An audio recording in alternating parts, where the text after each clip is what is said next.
Good evening, namaste, and adab. And good morning to the people watching from Toronto. This is your coach Shruti Dutt back with another inspiring conversation for all of you. And today I have this wonderful guest with me, Dr. Shiv Talwar, who has seamlessly merged engineering, neuroscience, and spiritual wisdom to create a unique system for human transformation. And as you all know, transformation is my favorite topic. And so when I met Mr. Talwar, I thought it would be nice to listen to him, and it will give our viewers a lot of information, a lot of guidance, a lot of insights from a visionary like him who has spent most of his life actually diving deep into these problems. Because as he told me, when he was a young person of only 10 years, he had witnessed the partition, our uh, Indo-Pakistan partition. And from then on, something in his mind kept telling him that something has to be done to change the neuro systems of all humanity. And he's at it. He's trying his best. And let's see what he has to tell us about it and how we can be a part of his mission.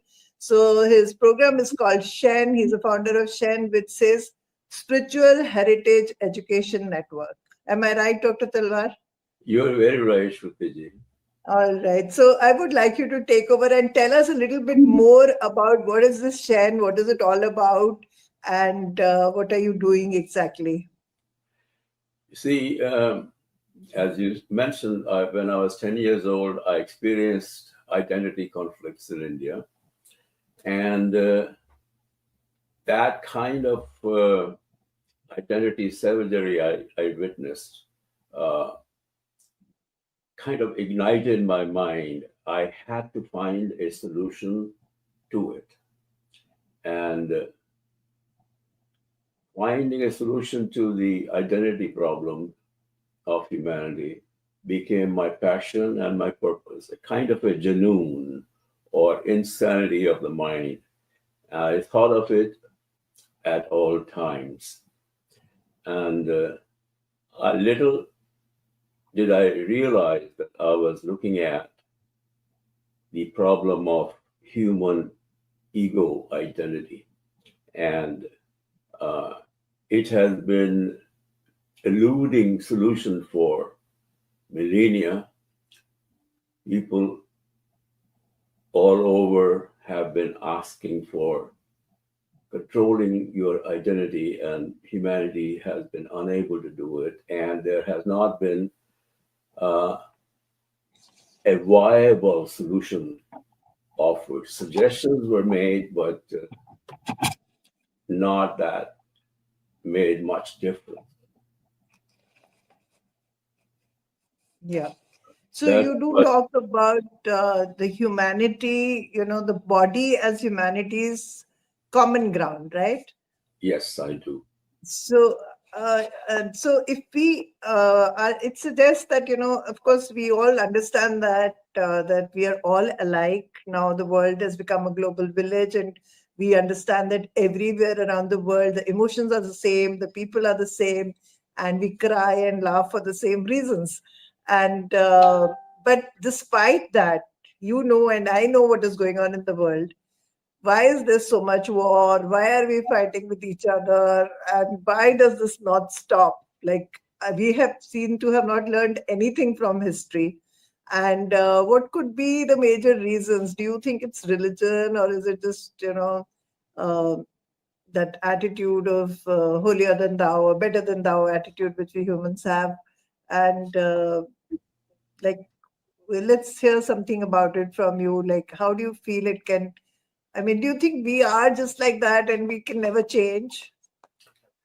You see, the solutions have been there um, all the time, except that those solutions were based upon things that you could not experience in your life. For example, that we are all spiritual beings. That has been very well known, um, and but people do not experience spirit. body is something that we can all experience.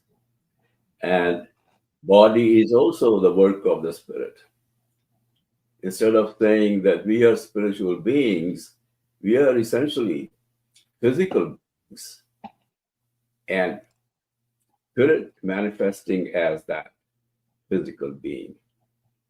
We are one.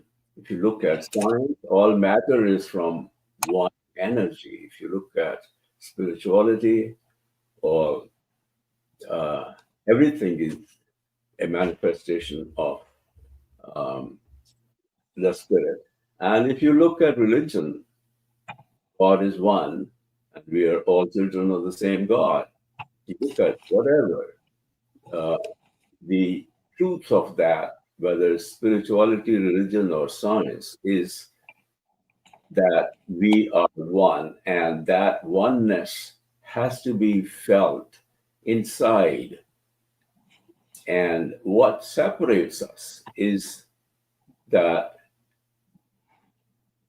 we have genetic instincts, and we'll have to go into the biology of it. The biology that we are born with is not compatible with the feeling of oneness.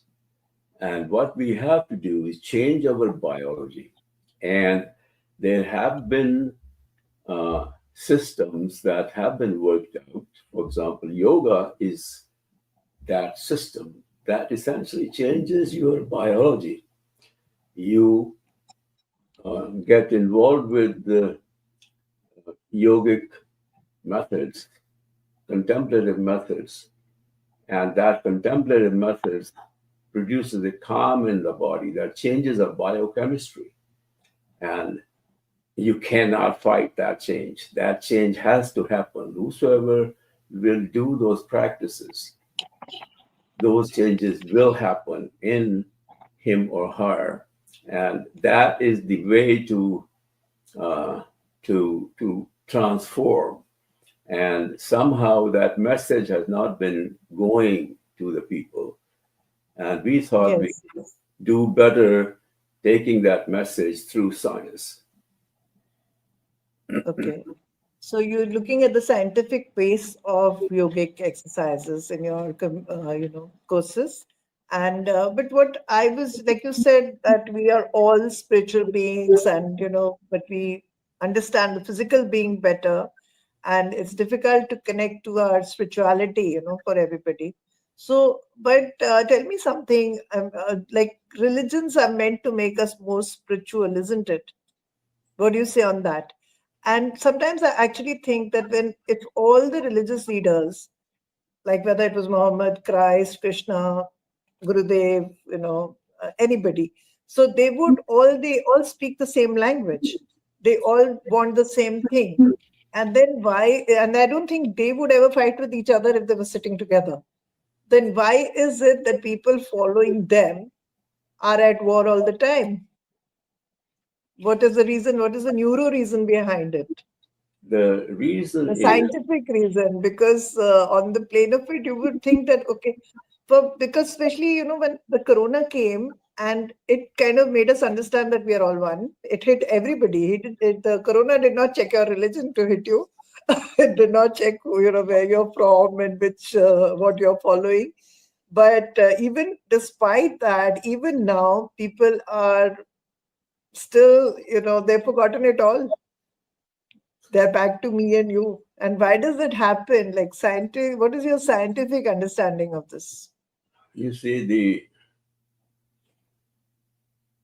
the thing to understand is that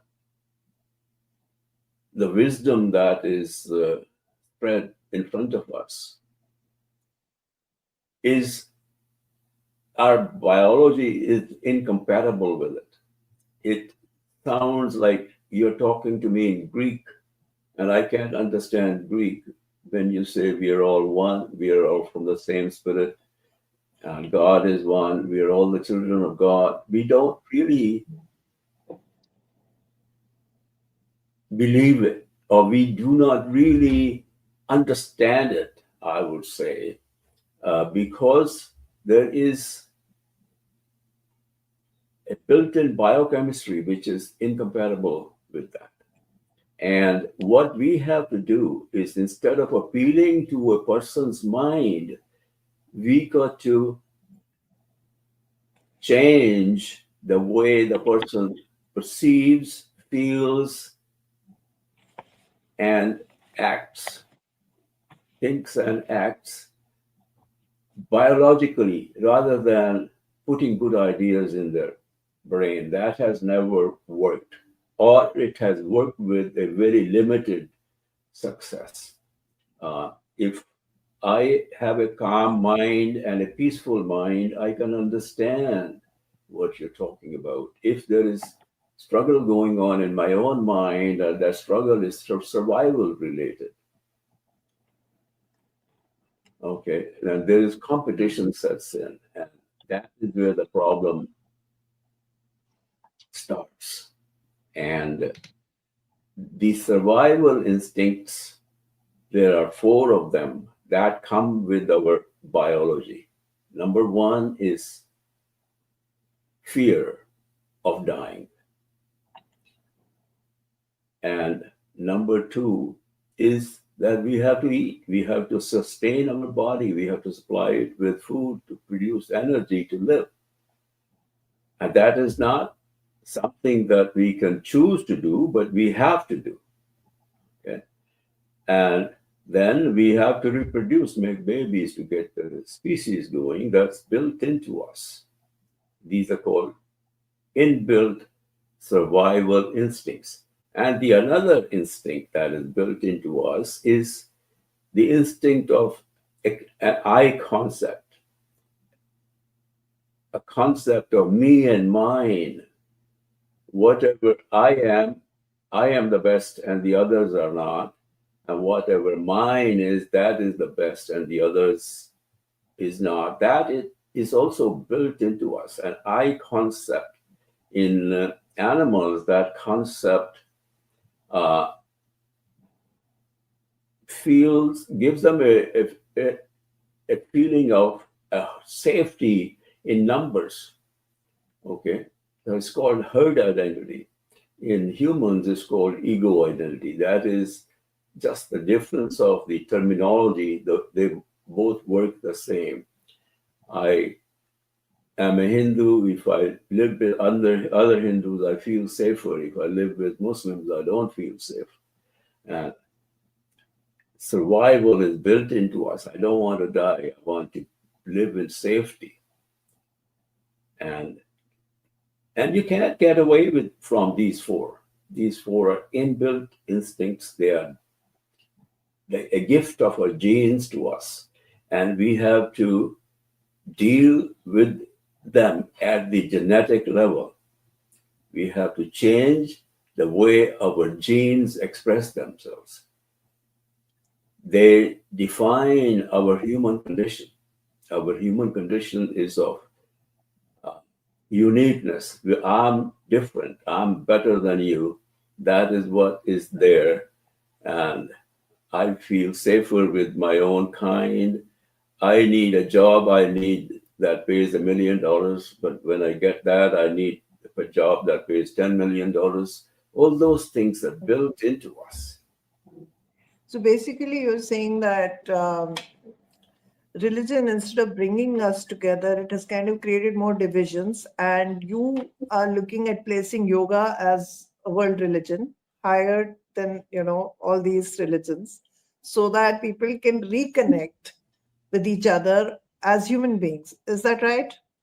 I'm looking at the body. I'm not looking at any religion. I'm not looking at religion higher than other religions. Religion is what you exactly. So when we are looking at the body, you talk of something called sympathetic dominance. Can you explain that? What does that mean?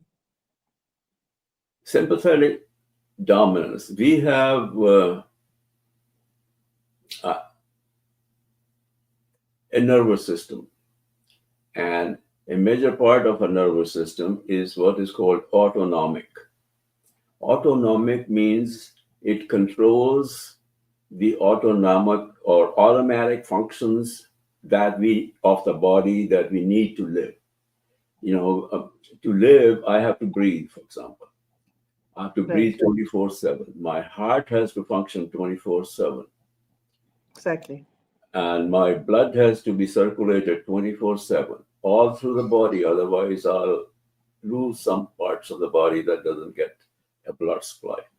So those things are run by autonomic nervous system, and it has got two branches or two divisions, you can say.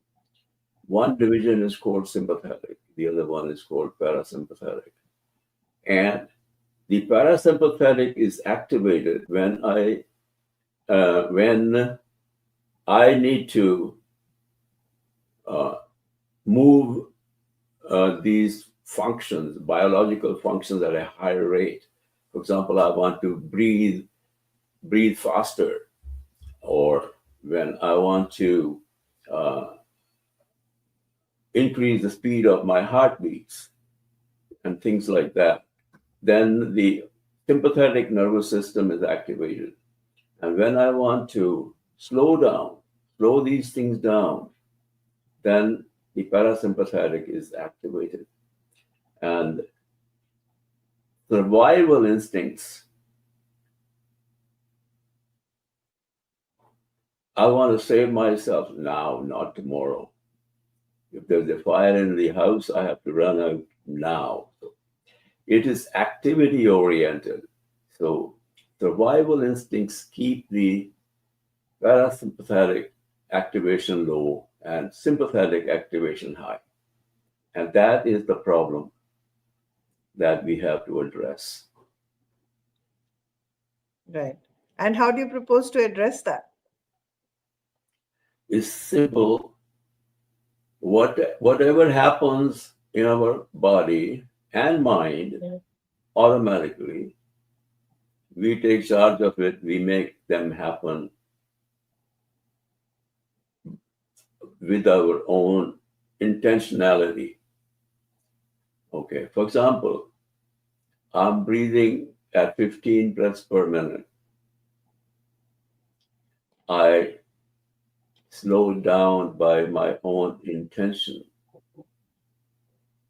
Breathe at 10 breaths per minute. If I slow it down, what I'm doing is I'm increasing the activation of the parasympathetic and decreasing that of sympathetic. And when I work with the breath and increase the sympathetic, decrease the sympathetic, increase the parasympathetic activation. And parasympathetic activation decrease will also decrease my blood pressure. It will also decrease the speed through which, at which the blood is being circulated through my veins. It also reduces the number of heartbeats per minute. So everything that is happening in my body automatically is readjusted simply with breathing slowly and deeply. Yes.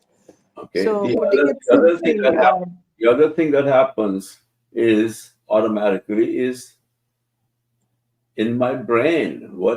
My brain is working all the time. It is wandering all the time from one thing to the other. yes, And that is happening automatically. If I slow the speed of the wandering of the brain, try to focus at one spot, on one object, intentionally changing the way my brain works. Its normal function is mind wandering, brain wandering from one thought to the other. Try to focus it or try to speed up that wandering. absolutely. Our Those brain, yeah. that's absolutely true. It works nonstop, and I think we have more than 90,000 thoughts going on through the day. And definitely, because India is a land of meditations, we we are born meditating, and a lot of us learn so many varieties of meditations. So, and yoga also is definitely, very much a part of our culture. It had lost its ground somewhere with the British, but it's coming back on full swing. And everything in yoga is connected to, as you said, breathing. Breathing is the most important part of yoga when we are doing our physical exercises, and also when we are meditating, how much you can hold your breath, how you need to breathe. Everything focuses on breath work. And of course, the modern coaches are calling it breath work and they're calling it different names. But ultimately, the science of breathing, the science of living, and the science of mind, body, and soul alignment is definitely, you know, a very deep science which has been ignored for a long time. And I'm glad that people are like you are actually converting this understanding of science and making it into a full-fledged course for the global, understanding, where they don't see it as a very narrow, with a very narrow thought of being a very, just the Indian thing. But however, as a service to humanity, I think it's a great thing to really share these insights with everybody. And this neurobiology of transformation, as you call it, and you have created an MASC program and a PhD program on it. So, what inspired you? Like, do you really feel that we need a proper program to learn all this, and why can't we just learn it and practice it? Because so many people are there teaching all this. So where is the need to do a full-fledged PhD on it? And do you think there are still things that need to be revealed which have not come out, which we still don't understand? I mean, our masters don't understand. Maybe I don't, but I'm sure our masters do.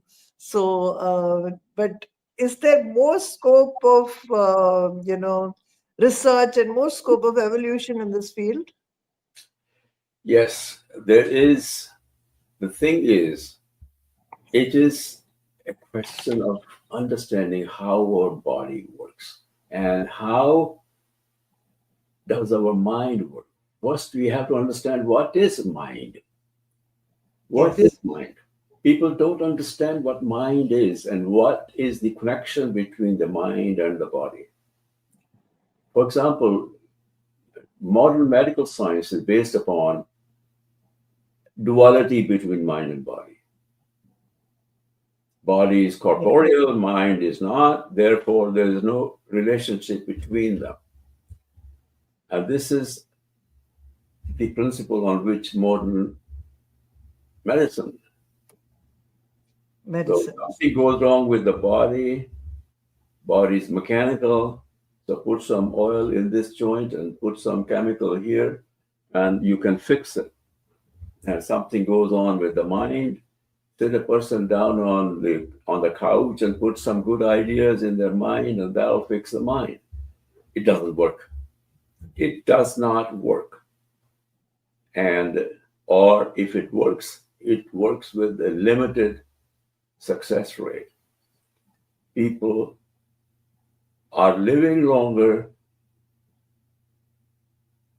Actually, people are living shorter and dying longer. If you come to any Western country, you will find there are more people, as many people living in the nursing homes for years as walking on the street. So people are taking 10, 20 pills a day to just survive. And that is not health. You have to increase the health span.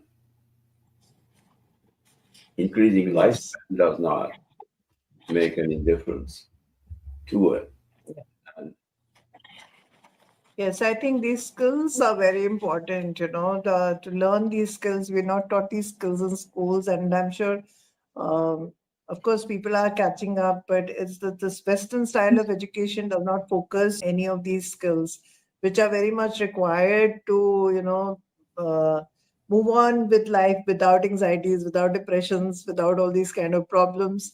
that we are facing daily. So, because, and what you're saying totally resonates with me, because I do understand that, mind and body, no matter what the doctors or the Western, science of that kind says, but it's an open fact that they are totally connected. And with your mind, you can improve your body, and with movement of your body, you can improve the state of your mind. So it's like, there was an exercise once when a coach had shared with me that when you're really feeling low and you're saying something negative to yourself, try putting your hands up in the air and look up and say the same thing. You won't be able to, because just with that change of state, your mind will shift, Yeah. and you will change your perspective to whatever you were telling yourself. And it's such a beautiful, simple thing to do. But Yeah. we don't, we're not even aware that we can do something so simple and change our thoughts. So I've been working a lot on emotional wellness and things like that. I've created my own hacks, but this is not the platform to discuss all that. But definitely, I'm 100% with you on this, that both these things are very strongly interrelated. The mind has its effect on the body, and the body has its effect on the mind. So, especially there's so many psychosomatic diseases now, the doctors are recognizing that when their medicines fail, they do say that, oh, it's something to do with, your stress. Now, what is stress? Stress is nothing but your thoughts, right?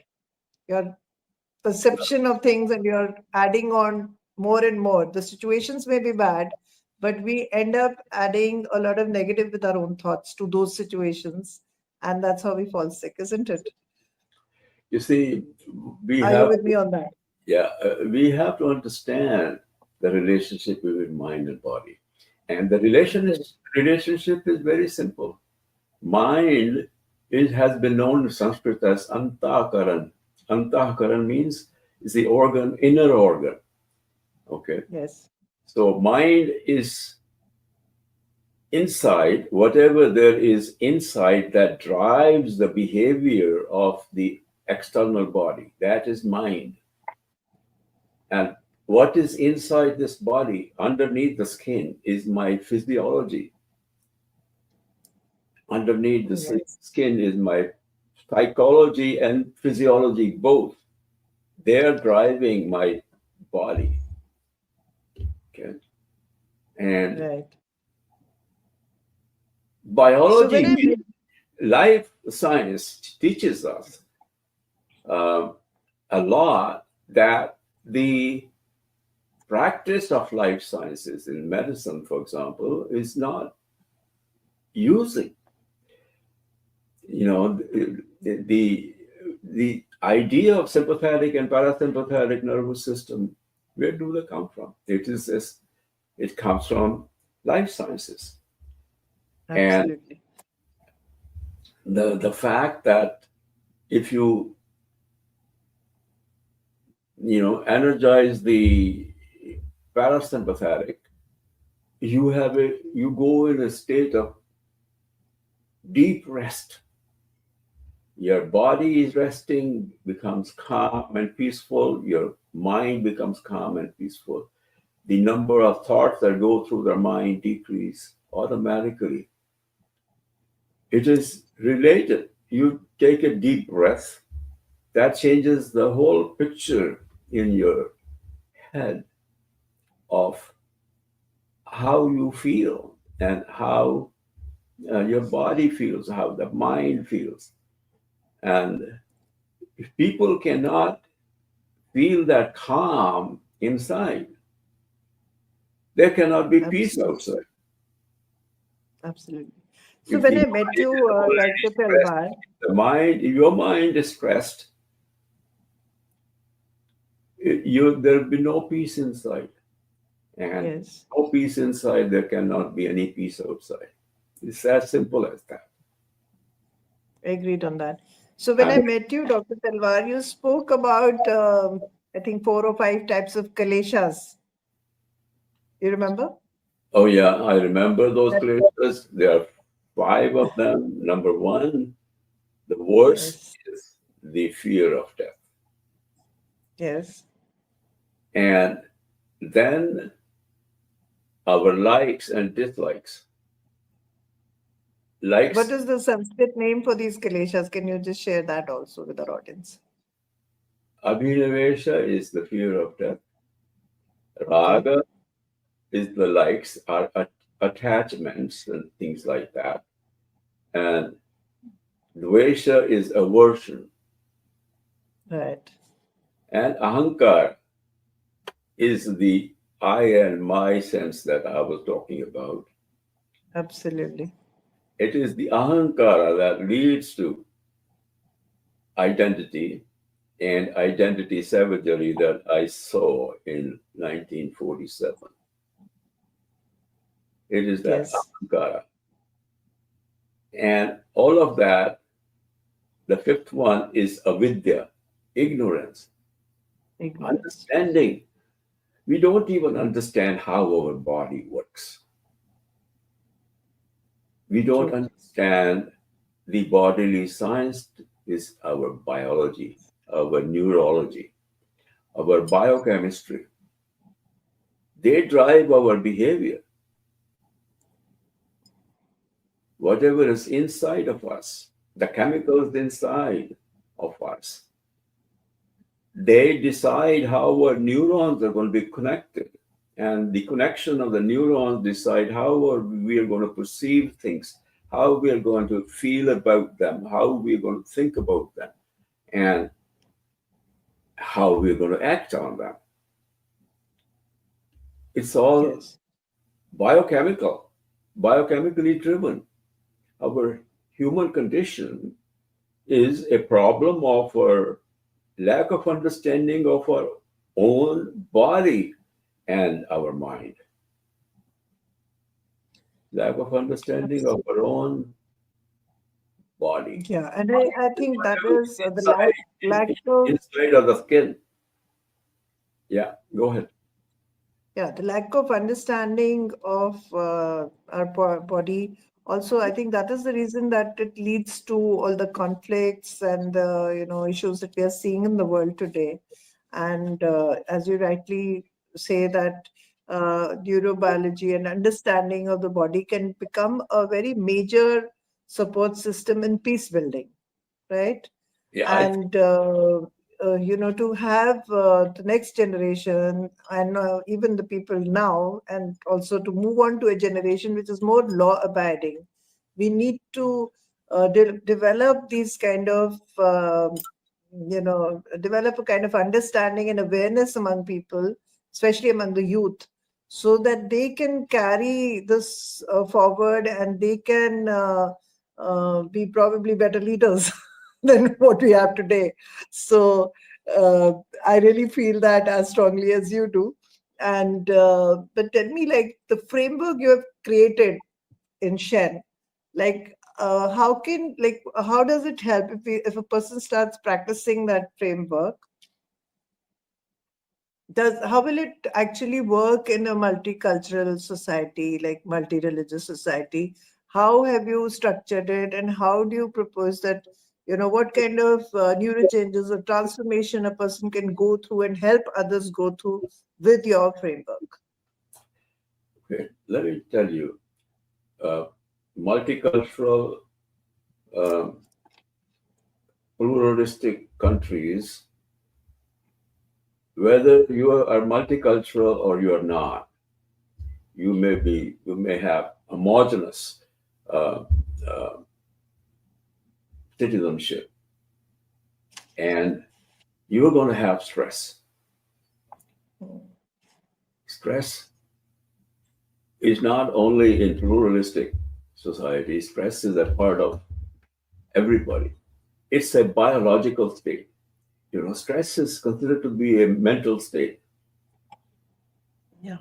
and mind and body are related. So it is really a biological state, and you have to treat it as a biological state.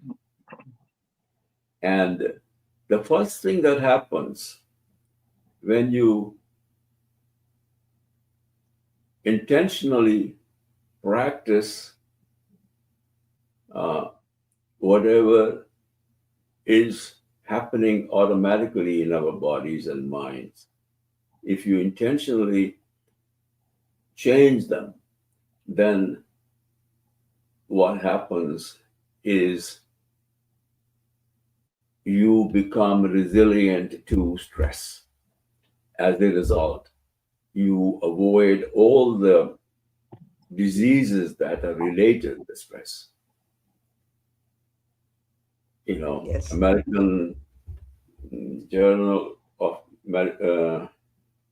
American Journal of Medicine did a study that which found that 65 to 85% of the doctor's visits, primary care doctor's visits, are stress-related causes. And the doctors don't know anything about stress at all. They think stress is a mental thing. It is a sociological determinant of health, but it's a biological determinant of health.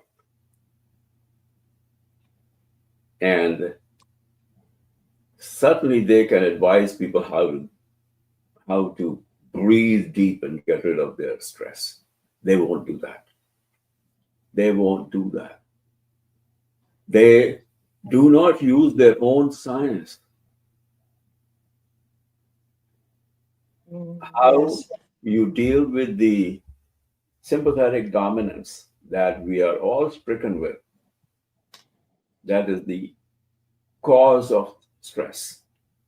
How you deal with that, they don't understand their own science. What we are doing is we are expanding the scope of their science. The theory is there, but it is not applied. We are applying their science to keep the body healthy, number one, to keep the mind healthy, that is number two. And then number three, when the mind is calm, it thinks clearly. You get connected with your buddhi, or you get connected with your intellect. You want to do any intellectual work, you're going to school, you want to learn things, you learn better. Your learning ability gets better because your ability to focus is increased as a result Yes. of dealing with sympathetic dominance. And you become emotionally, you handle your emotions with proper thinking. You are not run, your life not run automatically on how you, uh, with your emotions, but you have emotions under your control. In other words, emotional intelligence is what it is called. And then the thinking brain is also considered to be the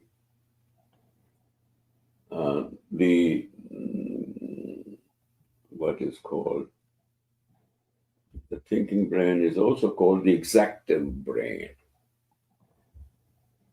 The executive brain, if you don't use it, or if it is not under your control, then you have no executive function. No executive function means that you have no control on your behavior. Right. You cannot work on any purpose of life because you get distracted so fast. Your your life is more. If you have no executive control, your life becomes more of more. Your sympathetic dominance increases, and also what happens is I'm lost for words. Your life becomes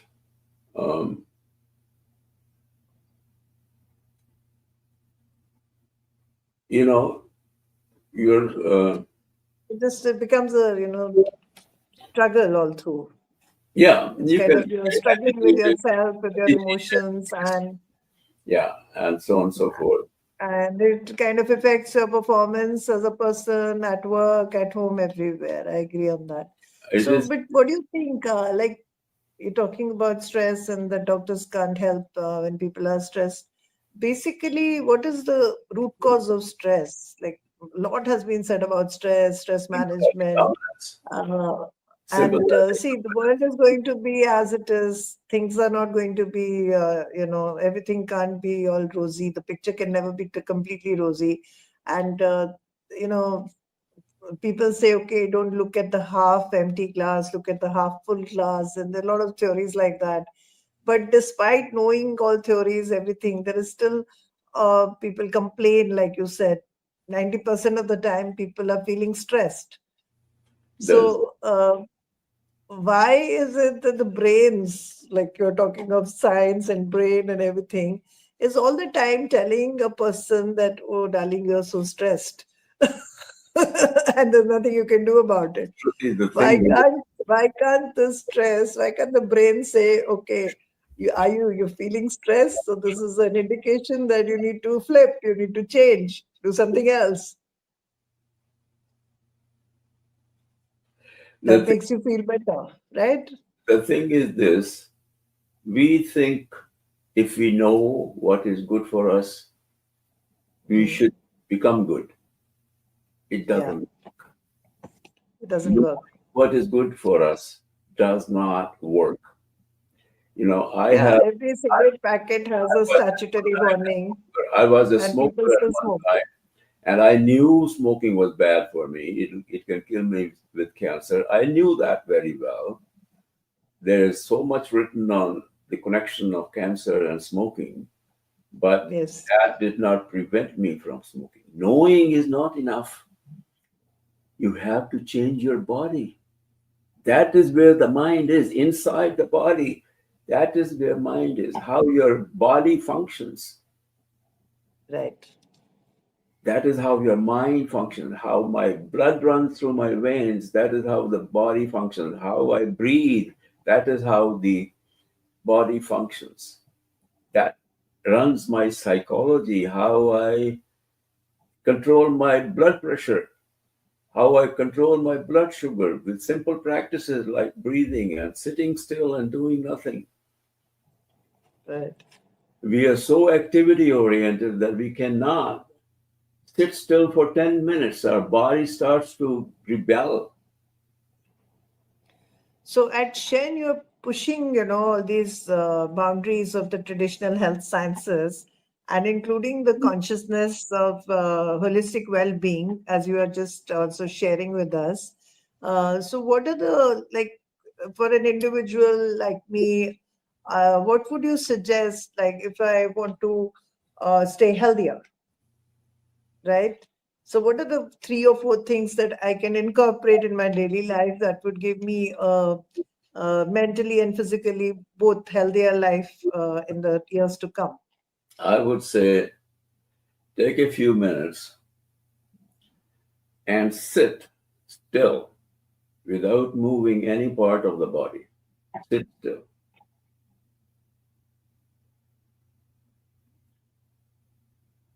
And then when you're sitting still, you're still breathing. Try to deepen the breath and slow the breath. And the rest will happen automatically. Okay. And Those how who long should I are do hard this? to teach, any 2-year-old can learn that. And start, if you want to do your children a favor or your grandchildren a favor, sit with them, sit still, make, make them sit still, make them breathe deep. 2-year-old can learn. But don't wait until a person is 20-year-old, then the habits set in, then he won't be able to sit still. A child can sit Right. still let's say to start them with 2 minutes of sitting still, and then take them to 3 minutes, then take them to 4 minutes, then gradually Right. over a year, so 20 minutes. By 3 year, when they're 3 years of age, they should be able to sit for 15, 20 minutes and do nothing but breathe. See how that child changes. When he grows up, he will be thinking clear. He will have no stress. His biology will be totally different from the biology now, and his human condition would be different. See, what we are doing is we are living with the default human condition. Default human condition is how we behave when we are born. When we are born, we cannot think. When we are born, everything works automatically. Our mind is unconscious. The human condition that we are all born with is essentially unconscious. Things are happening themselves. And when things are happening themselves, then they are under the control of our genes. And under the control of our genes, all we have is fear of death. We have a life of sense gratification. Likes and dislikes are nothing but sense gratification. We have a life of sense gratification and a life of ego. Yes, I agree with you that, the practice of sitting still is very underrated, and people Very don't really try it, And that and it that makes, that is the reason why human condition is as it is. There is no peace in the world. yes, I cannot tolerate you, you cannot tolerate me. Forget about loving. There's a shortage of even tolerance. And absolutely, that underlies our human condition, that underlies our identity savagery, the kind that I saw when I was 10 years old. And it's happening all the time. It's happening right now. right, Just look how many people are killing each other because of wars. right, Why are those wars happening? Survival, there's enough for us to survive, but never enough for us to yeah, like greed. Gandhiji said, always enough for everyone's need, but never enough for everyone's greed. Never enough for So anyone's. everyone's greed, yeah, Forget about like there's never enough for anyone's greed. anyone's greed, absolutely. So the thing is, like, I've done Vipassana, the 10 days course. I still want to go again sometime.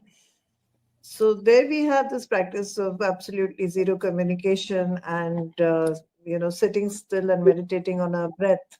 I don't know if you have done it. It's very popular in the US also now.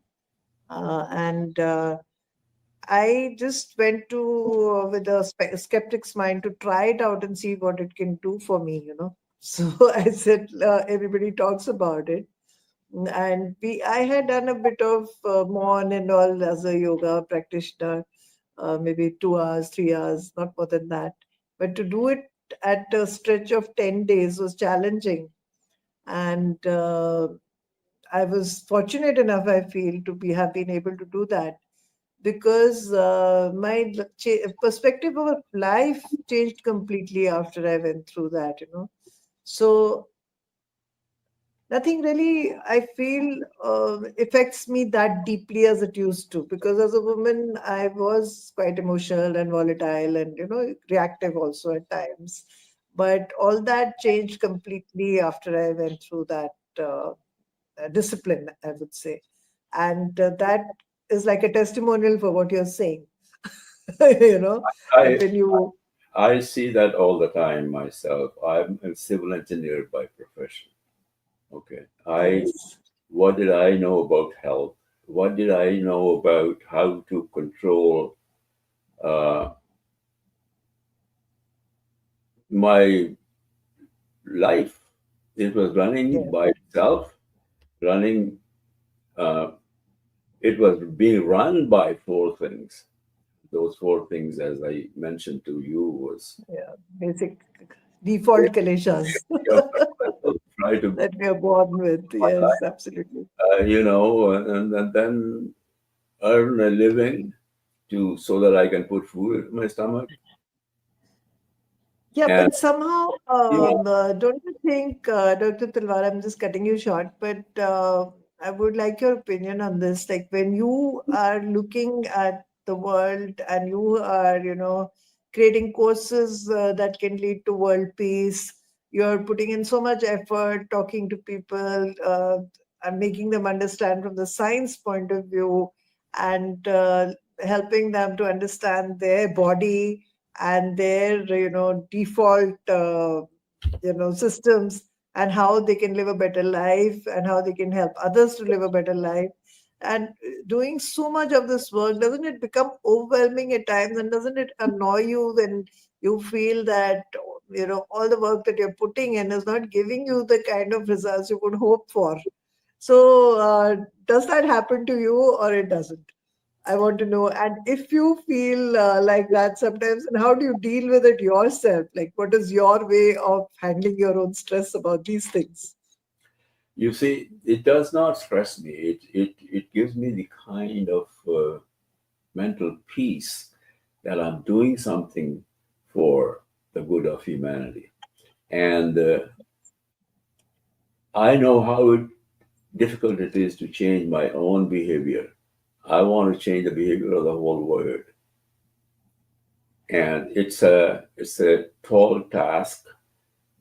And and I think the approach to behavior modification has been wrong, has not been effective. The results don't show any effects. That's because we have made it so unintelligible. Something Right. like understanding my own body, how it works. It is a science. Right. Biology is a science. Neurology is a science. Neurobiology is a science of understanding myself. Wise people say, understand yourself, realize your self realization. If I don't even realize how my body works and how I can make it work better, then we are dreaming about self realization. We're not using it. Start with the body. So you have introduced a course through Ubiquity University. Is that the name? Yeah. And you're collaborating to make it into a regular kind of course in many more universities. So if you could, just share with our audience, like what are your courses and what are the structures, and if they want to connect to you, how do they do that? You see, what we are doing is we are offering masters and PhD in neurobiology of transformation. Right. It is what we are looking for. My life, it was running Yeah. by itself, running, uh, it was being run by four things. Those four things, as I mentioned to you, was Yeah. Basic default kaleshas try to, that we are born with. Yes, absolutely. and then earn a living to so that I can put food in my stomach. Yeah, And but somehow, yeah, don't you think, Dr. Talwar, I'm just cutting you short, but I would like your opinion on this. Like when you are looking at the world and you are, creating courses that can lead to world peace, you're putting in so much effort talking to people and making them understand from the science point of view and helping them to understand their body and their default systems and how they can live a better life and how they can help others to live a better life. And doing so much of this work, doesn't it become overwhelming at times? And doesn't it annoy you when you feel that, all the work that you're putting in is not giving you the kind of results you would hope for? So, does that happen to you or it doesn't? I want to know. And if you feel like that sometimes, and how do you deal with it yourself? Like, what is your way of handling your own stress about these things? You see, it does not stress me. It gives me the kind of mental peace that I'm doing something for the good of humanity. And I know how difficult it is to change my own behavior. I want to change the behavior of the whole world. And it's a tall task.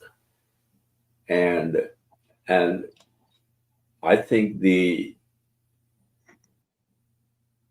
approach to behavior modification has been wrong, has not been effective. The results don't show any effects. That's because we have made it so unintelligible. Something Right. like understanding my own body, how it works. It is a science. Biology is a science. Neurology is a science. Neurobiology is a science of understanding myself. Wise people say, understand yourself, realize your self realization.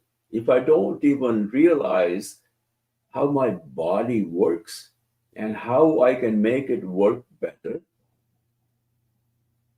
then we are dreaming about self realization. We're not using it. Start with the body. So, you have introduced a course through Ubiquity University. Is that the name? Yeah. And you're collaborating to make it into a regular kind of course in many more universities. So if you could, just share with our audience, like what are your courses and what are the structures, and if they want to connect to you, how do they do that? You see, what we are doing is we are offering masters and PhD in neurobiology of transformation. Right. It is what we are looking for are young people who studied life sciences or people who are interested in understanding science. If you are a yoga teacher, you know you have been doing yoga, but won't you Yes. understand how it works in you? Then you can explain better, you can have more students, and also you can do more good because people will now be understanding as well as doing it. If you don't understand and you do things, it doesn't work. And if you understand and you do things, put it in practice, there are two sides of the picture. If any of the two sides is missing, then things are not working properly. People are, if they don't try and don't Most of experience. the yoga courses in India have a good theory about the muscles, about the science, about everything behind it. It's no longer just doing the poses or postures, it's not like that anymore. People do go into a lot of depth of study if you're doing it at a higher level. Like we do have MA and PhD in yoga, especially in Rishikesh. You've been there, you know it. It's a yoga a center of yoga for the whole world. And the courses are very well structured. I don't think there is any lack of value, but definitely, you know, the way you are creating it for an international audience, I think it may be a better way to, understand things and take them forward to people who are not very aware of these sciences and the benefits that they can get through them. And so Chen, I think, is a wonderful, thing that you have created. And I really wish you all the best in your projects, and would love to stay connected with all of this wherever you're doing them. And I wish more and more people can connect to your thought process, and the world becomes a much more peaceful, beautiful place to stay in. And so, Shen Zindabad. I would like to end on that note. And if you have anything, any, take back for our audience, some one line or two lines which you would want us all to remember as wisdom for our lives, since you are, very wise person, and you're very senior, you're an engineer plus a very deep seeker and a thought leader, I would say. So give us those thoughts that we remember them and they stay with us, and make that difference in our lives, which this show inspires to do. And that is what the Inspiring Conversation is all about. It is my attempt to connect you to the audience and the people, to get connected to the back scenes with people like you, who can give them guidance for their life. So, Dr. Talwar, please, over to you. Please share something of a few words of wisdom with us, and on that note, we will end this show. Well, I think the words of wisdom are there. I've just twist them a little bit. People say, know thyself. I would say, know thy body. Wow. Know the scope of thy body, and you will know the scope of the whole world, because everybody in the world have a body. If everybody understood the body, then we'll all be peaceful, we'll all be loving, we'll all be um, grateful that we are here, rather than stressful and want this, that, and the other all the time. And another thing that I would like to say at the end is that what we are trying to do, we are giving these master's and PhD degrees in this knowledge of the body, and come join us. We are actually making it accessible to the whole world. We scale down the fees that Shen charges for our coursework,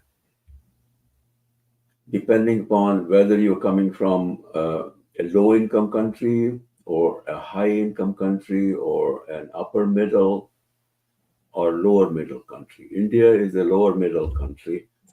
So high-income countries pay full fee. Upper middle pay 30% less. Lower middle, India comes in lower middle income country, that pay another 30% less. And African countries, they're low income countries, they only pay 10% of a coursework fee. So we make it the science of the body underline the existence of the universe, essentially, or better existence of the universe, accessible to everywhere. That's wonderful. And our, people from the UNESCO and WHO and all these global organizations, have they connected to Shen or not? They, well, you see who runs those organizations. They have not, they will connect with it. I think India has done a great job of getting the United Nations declare 21st of June as the International Yoga Day. Yes. All what we are doing is we are putting the knowledge base beneath that knowledge base, which is inaccessible language of science, rather than the language of the Yoga Sutras. Yoga Sutras did the major work. The Sutra is 10,000 years of age. It's got full of wisdom. And what we are doing is trying to explain that with an easy to understand language. The language is. Very nice. So thank you so much, Dr. Talwar. I'm sorry about my pups barking, but I will take back your one sentence. Don't just know thyself, know thy body. Body. So on, yes, know thy body and you will know the world. Yeah. And I think that is a great message for everybody to really look deep into it, dive deep into it for a better life, for a healthier life, and connect your body to your mind, and help others do that also for a more beautiful future for all of us. So thank you so much. Thank you for I this thank you so wonderful, inspiring much. conversation. And on that note, I will leave you. Thank you so much. Bye for now.